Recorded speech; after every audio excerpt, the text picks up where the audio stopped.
And it says, next thing it goes on, Jehoshaphat was afraid. Now, we are not to be living in anxiety and living in fear. But at the same time, to say that you never fear, that's just not reality. Here is a man who was a man of God, but he had some fear. You have a man, you have a hitman outside your door. It is not unspiritual to have some fear, but you don't stay in the fear. You give it to God, and you take charge. You respond to it biblically. Some say, well, the people in the Bible, they didn't have fear. Which Bible are you reading?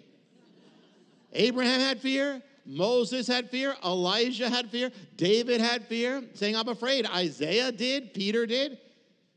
Some of you right now, but we're not to live in fear. We're not to live in worry and anxiety. But we have to deal with moments of that.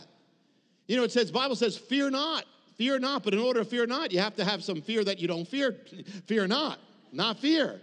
Now I have to choose not to fear. If there wasn't a reason, if there wasn't a challenge, it wouldn't say fear not. So what did Jehoshaphat do with his fear? It says he had turned his attention to seek the Lord.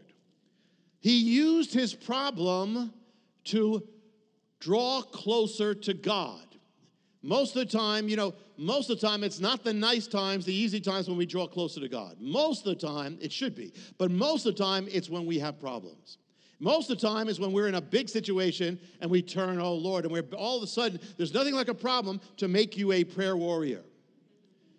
You're not to fear your problems. You're to use your problems. Problems are to be used. Why? Because God uses problems. It says God works everything out for good in your life. Everything. So if you are a child of God, you have to be involved in the same endeavor.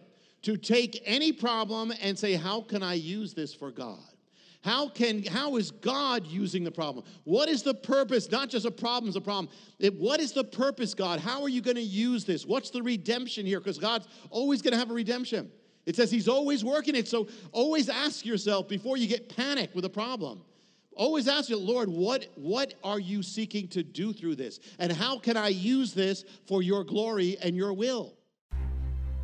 To find out how you can receive more of Jonathan's teachings, to receive special free gifts, or get in touch, go to hopeoftheworld.org or call toll-free 1-800-YESHUA-1.